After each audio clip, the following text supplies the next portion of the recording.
আমার পুরাতন অভ্যাস, জামা কাপড় যখন একটু পুরাতন হয়ে যাবে তখন সেটাকে আমি ধুয়ে মুছে সুন্দর করে ভাঁজ করে রেখে দেব।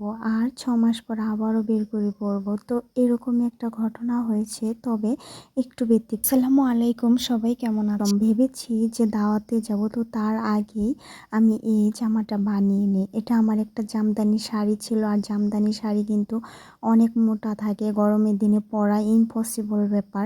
আর এই শাড়িটা নতুন একদম, তো ভাবছিলাম এটা কি করে ফেলে দেই, খুবই মায়া লাগছিল কি করব ভেবে। তো আমি আর কি ভেবেছি একটা গাউন তৈরি করে ফেলি। তো সেই উদ্দেশ্যে আর কি আমি পুরো শাড়িটা আর কি কাজে লাগিয়ে ফেলি। পুরোটাই আমার যেহেতু লাগে না, যে পরিমাণ আমার লেগেছিল আমি সেই পরিমাণটাই নিয়েছিলাম, কিন্তু আমি পুরোপুরি বানাতে পারিনি। নিহানিশা আর কি বসতে দেয়নি মেশিনে।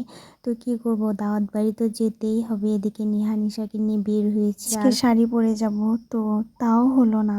বাইরে বৃষ্টি পড়ছিল সকাল থেকে একদম টিপ টিপ করে, ওইরকম বৃষ্টিও ছিল না যে একদমই সব কিছু একদম কাদা কাদা, ওই রকম অবস্থাও না, আবার যে বৃষ্টি পড়ছিল একদমই শুকনাও না, এরকম। তো ভাবছিলাম যেহেতু যেতে হবে নিহানিশাকে নিয়ে, তো রাস্তায় প্রচুর কাদা, যেরকমই থাক লেগে যাবে কাপড় চোপড়ে, তো শাড়ি পরাও পসিবল না।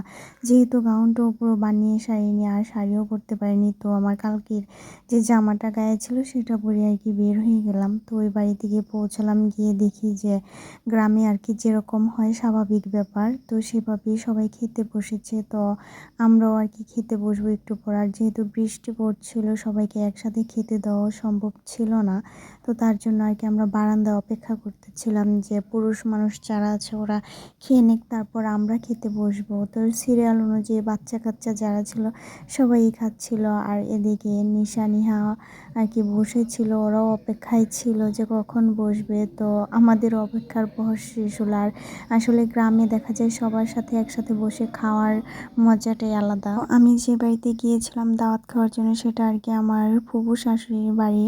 তো সেখানে আর কি আকিকার দাওয়াত ছিল, তো সেই কারণে আর কি আমরা সবাই গিয়েছিলাম। আর সবাই একসাথে যেহেতু বসেছি, সবার সাথে সবার দেখাও হয়ে গিয়েছে। আর ঈদের পরে যেহেতু চলেও যাব, কয়েকদিন আগে এসেছি, কয়েকদিন হলো থেকেছি, এসব বিষয় নিয়ে সবার সাথেই কথাবার্তা হচ্ছিল। তো সবার সাথেই খুব ভালোভাবে আর কি সময়টা কেটে গিয়েছে। নিহানিশাকেও আমার সাথে আর কি আলাদা বসিয়ে দিয়েছিলাম। তো নিহানিশার ওই পাশে ওর দাদু ছিল, আর এই পাশে আমি ছিলাম।